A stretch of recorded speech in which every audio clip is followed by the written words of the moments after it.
this crazy story out of South Dakota. Kristi Noem on the VP short list, and she writes in her book that she shot a 14-month-old dog or puppy, however you want to classify it, because the dog was attacking chickens, and she uses it as a metaphor to argue that she will make tough decisions and that that's what you have to do sometimes on the ranch. I asked all of you, to be fair, poll question is up. A lot of strong opinions here. Does Kristi Noem, and we just talked about it a lot on Clay and Buck, does Kristi Noem writing about shooting a 14-month-old dog on her ranch, a dog she says attacked a neighbor's chickens and needed to be put down, make you less likely to vote for her? Yes, 39%. No, 61%, with over 10,000 votes in right now. This surprises me somewhat.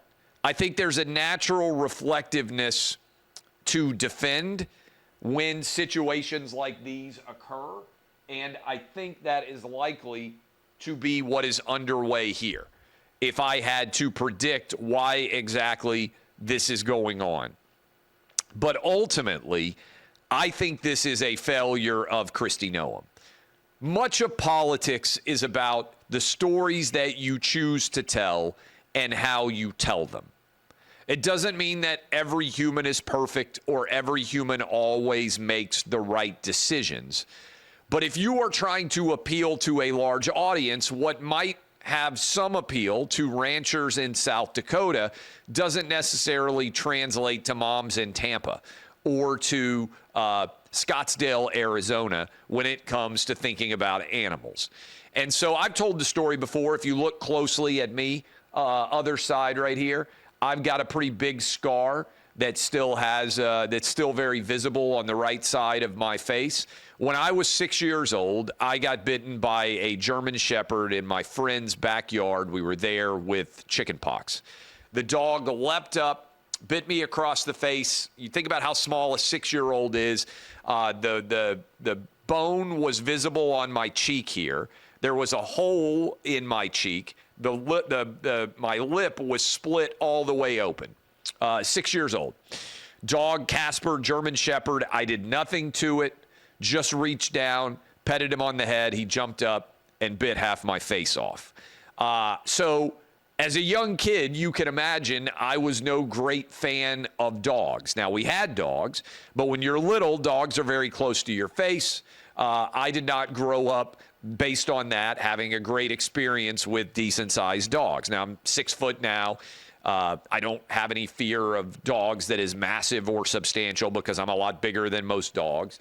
But so I'm not someone who reflexively likes dogs more than people. So I'm not someone, I understand that there's a lot of you out there that are hardcore dog lovers, hardcore cat lovers. I wouldn't put myself in that category. I'm a pro-human person over animals, okay?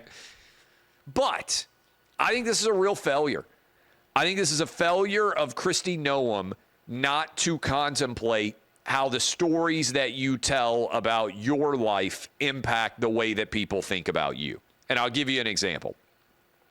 Bill Clinton didn't try to argue that getting a blowjob from an intern made him somehow impacted his decision-making. As in, you should trust me more based on the fact that I got a blowjob from an intern. There are probably lots of things that Kristi Noem has done as governor that would be reflective of her governance strategies that she could tell through a story. Killing a dog, to me, is not the way to do this. And so I think it's an unforced error that makes her less likable and less likely to be Donald Trump's vice presidential choice. I really do. And the betting markets reflect that. I was talking about this earlier today because I do think the betting markets in many ways reflect the larger universe. And I like to go to Polymarket, which is a huge betting market. They have all sorts of stuff. Hundreds of millions of dollars. I'll talk about them in a little bit more when it comes to their numbers. Tim Scott right now is the favorite to be picked as the vice president by Trump. Elise Stefanik is in second place. J.D. Vance, Nikki Haley, Ben Carson, Marco Rubio are all 5% or less. Kristi Noem, who used to be the favorite, is now down to 3%. Ron DeSantis, I'll talk about this in a moment, 3%. Vivek, 2%. Pompeo, 2%. Sarah Huckabee Sanders, 2%. Katie Britt, 2%. RFK Jr., 2%. Byron Donalds, Lee Zeldin, Mike Pence, that's funny, Tucker Carlson. A lot of these people less than 1%, but you can go bet on a large variety of potential VP contenders. I think this takes Kristi Noem off the board as a vice presidential contender. I really do. I think it's an unforced error. I think it's an unflattering introduction for her to much of the nation. And I think it reflects a poor decision-making, not only by her and her team, because remember, it's in her autobiography. She didn't have to tell this story. And when I was doing sports all the time, a lot of coaches are big fans. And so we would have, off-the-record conversations over the years. And I would talk sometimes on my show and say, I'm not a fan of drug testing. I've said this for a long time. I think if you're an adult, you shouldn't be tested for non-performance enhancing drugs. In other words, I didn't care if you smoked pot. Frankly, I don't care if you use cocaine. I don't think you should, but I don't think it should be the job of your employer to be checking to see whether or not you're using drugs. Again, my personal opinion. I think in almost every job, if you're using drugs, that will reveal itself. Now, I made exceptions. If you drive vehicles, for instance, if you're a truck driver, yeah, I would want you tested because I don't want you putting other people at risk, right? But in terms of a football player, where your job is just to play football, if you're not doing it well and you're using performance non-enhancing drugs, I think eventually you'll lose your job to somebody who is doing better. And similarly, I don't think, for instance, I should be drug tested. I don't use drugs, but if I did, I think my performance over time would be poor. And so you guys would know, and I would not show up for work, and I wouldn't be as good as I otherwise would because it would dull my mind, and I wouldn't be as effective at doing my job. That's my theory. You guys can agree or disagree. But when I had conversations about this with coaches and executives, a lot of them said, Clay, that's interesting, but you're missing something. To us, it's not necessarily back in the day about whether or not you smoke pot. It's about whether you treat this as a significant enough concern that you're smart enough to pass the test. In other words, they said a failed drug test told them that you weren't serious about your job and that there was something that was amiss in terms of your commitment to doing your job. And so that I understood. I thought about it, and I said, okay, that's kind of an interesting analogy. I would apply it here for Kristi Noem. What it tells you is something about her preparation and ability to advance beyond the governorship onto a national stage. I think it's a failure of she and her advisors to correctly handle and manage a situation and not create an unforced error. So I think this is significant. Couple of other things. So that's my thoughts on the Kristi Noem dog shooting element. I think there's a lot of people out there who will reflexively defend someone because they see it as tribal. I don't really see that as my job. I'm going to tell you exactly what I think. I'm going to analyze things fairly. Kristi Noem, she may end up being VP. I think this wasn't an unforced error by her. Some people are mad at me. They say, oh, I don't know why you're being so critical of Kristi Noem. She's a Republican. And I say to some of you out there, are you new to me?